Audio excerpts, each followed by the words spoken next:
Sir, ಒಂದು ಭಾರತ ದೇಶದ ಸಂವಿಧಾನ ಪ್ರಕಾರ ನಮ್ಮ ಮತ ಹಾಕೋದು ಎಲ್ಲರ ಒಂದು ಮೂಲಭೂತ ಹಕ್ಕು. ನಮ್ಗೆ ಸ್ವತಂತ್ರ ಸಿಕ್ಕಿದಾಗ್ಲೇ ನಮ್ಮ ದೇಶದಲ್ಲಿ, ನೀವು ಬೇರೆ ದೇಶಗಳು ಬಿಟ್ಬಿಡಿ, ನಮ್ಮ ದೇಶದಲ್ಲಿ ಎಲ್ರಿಗೂ ಯೂನಿವರ್ಸಲ್ ಅಡಲ್ಟ್ ಸಫ್ರೇಜ್ ಅಂತ ಹೇಳಿದ್ವಿ. ಅಂದ್ರೆ ಎಲ್ಲರಿಗೂ ಸಹ ವೋಟ್ ಹಾಕೋದಕ್ಕೆ ಒಂದು ಅಧಿಕಾರ ಇದೆ, ಒಂದು ಹಕ್ಕಿದೆ. ಅದು ಜಾತಿ ಧರ್ಮ ಅದರ ಮೇಲೆ ಡಿಪೆಂಡ್ ಆಗಿಲ್ಲ. ಬ್ರಿಟಿಷ್ ಅವರು ಇದ್ದಾಗ ನೀವು ಡಿಗ್ರಿ ಇರ್ಬೇಕು ಅಥವಾ ನೀವು ಇಷ್ಟು ಓದಿರ್ಬೇಕು ಅಥವಾ ಇಷ್ಟು ದುಡ್ಡು ಅಥವಾ ಇಷ್ಟು ಜಮೀನ್ ಇದ್ರೆ ಮಾತ್ರ ನಿಮ್ಗೆ ವೋಟ್ ಹಾಕ್ಲಿಕ್ಕೆ ಬರುತ್ತೆ ಅಂತ ಹೇಳ್ತಾ ಇದ್ರು. ಇವತ್ತೇನಾಗ್ತಾ ಇದೆ, ಆ ಮತ ಹಾಕೋ ಹಕ್ಕಕ್ಕೆ ಒಂದು ಥ್ರೆಟ್ ಇದೆ. ಬಿಹಾರಲ್ಲಿ ಎಲೆಕ್ಷನ್ ಕಮಿಷನ್ ಅವರು ಈ ಸ್ಪೆಷಲ್ ಇಂಟೆನ್ಸಿವ್ ರಿವಿಷನ್ ಅಂತ ಮಾಡಿದ್ರು. ಆಕ್ಚುಲಿ ಆ ಸ್ಪೆಷಲ್ ಇಂಟೆನ್ಸಿವ್ ರಿವಿಷನ್ ಅಂತ ಮಾಡೋದಕ್ಕೆ ಕಾನೂನಲ್ಲಿ ಅವಕಾಶನೇ ಇಲ್ಲ.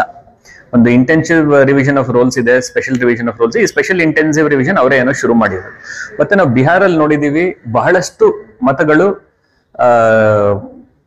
ಹೆಸರುಗಳು ಡಿಲೀಟ್ ಆಗಿದ್ದಾವೆ, ಲಕ್ಷಗಟ್ಟಲೆ ಹೆಸರುಗಳು ಡಿಲೀಟ್ ಆಗಿದ್ದಾವೆ.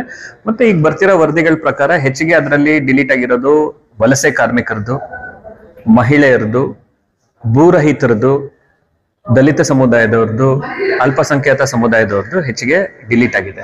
ಮತ್ತೆ ಬಹಳಷ್ಟು ಪ್ರೋಸೆಸ್ಗಳು ವೈಲೇಟ್ ಆಗಿದೆ. ಇದರಲ್ಲಿ ತುಂಬಾ ಮುಖ್ಯವಾಗಿ ನಾವೇನ್ ಅರ್ಥ ಮಾಡ್ಕೋಬೇಕು ಅಂತ ಹೇಳಿದ್ರೆ, ಇಷ್ಟು ವರ್ಷ ನಾನು ವೋಟ್ ಹಾಕಕ್ಕೆ ಎಲಿಜಿಬಲ್ ಆದ ತಕ್ಷಣ, 18 ಆದ ತಕ್ಷಣ ನನ್ಗೆ ವೋಟಿಂಗ್ ID ಕಾರ್ಡ್ ಕೊಡೋದು ಎಲೆಕ್ಷನ್ ಕಮಿಷನ್ದು ಜವಾಬ್ದಾರಿ.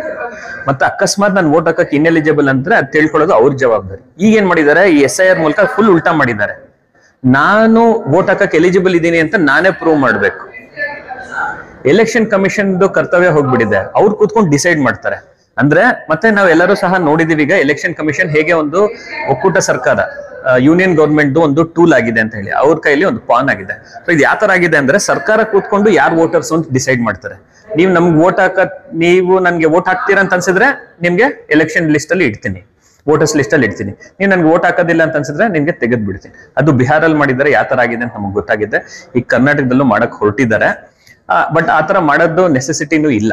ಮತ್ತೆ ನಾವು ನೋಡಿದೀವಿ ಕರ್ನಾಟಕದಲ್ಲೂ ಅಲಂದ್ ಕಾನ್ಸ್ಟಿಟ್ಯೂನ್ಸಿಲೂ ಮೊನ್ನೆ ನಾವು ನೋಡಿದೀವಿ, BR ಪಾಟೀಲ್ ಅವ್ರು ಹೇಳಿದ್ದಾರೆ ಹೇಗೆ ಸುಮಾರಷ್ಟು ವೋಟ್ಗಳು ಅವ್ರ ವೋಟರ್ಸ್ ಅಲ್ಲದೆ ಇರೋರ್ನ ಡಿಲೀಟ್ ಮಾಡ್ಸಕ್ಕೆ ಟ್ರೈ ಮಾಡಿದ್ದಾರೆ ಇಲ್ಲಿಗಲಿ ಅಂತ ಅಲ್ವಾ. ಸೊ SIR ಅಲ್ಲಿ ಅದನ್ನೇ ಲಾರ್ಜ್ ಸ್ಕೇಲ್ ಅಲ್ಲಿ ಮಾಡ್ತಾ ಇದ್ರು ಒಂದು. ಮತ್ತೆ 6 ವರ್ಷದ ಹಿಂದೆ ಇಡೀ ದೇಶ NRC ವಿರುದ್ಧ ಎದ್ದು ನಿಂತ್ಕೊಂತು.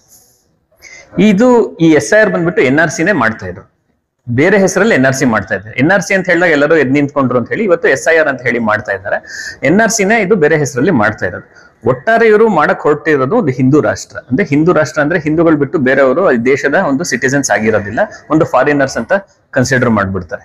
ಅಸ್ಸಾಮಲ್ಲಿ ಮಾಡಿದಾರೆ ಆಲ್ರೆಡಿ. ಸುಮಾರಷ್ಟು ಜನ ಬಹುತೇಕ ಮುಸ್ಲಿಮರು ಇಲ್ಲಿನವರೇ ಇಲ್ಲೇ ಹುಟ್ಟು ಬೆಳೆದವ್ರನ್ನ ಡೌಟ್ಫುಲ್ ವೋಟರ್ಸ್ ಅಂತ ಹಾಕಿ ತೆಗೆದಿದ್ದಾರೆ. ಅದನ್ನೇ ದೇಶಾದ್ಯಂತ ಮಾಡಕ್ ಹೊರಟಿದ್ದಾರೆ. ಹಾಗಾಗಿ ಇದು ನಮ್ಮ ಮತ ನಮ್ಮ ಹಕ್ಕು ಅನ್ನೋ ಒಂದು ಆಂದೋಲನದ ವತಿಯಿಂದ ಈ ಒಂದು ಕಾರ್ಯಕ್ರಮನ ಕೈಗೊಂಡಿದೆ.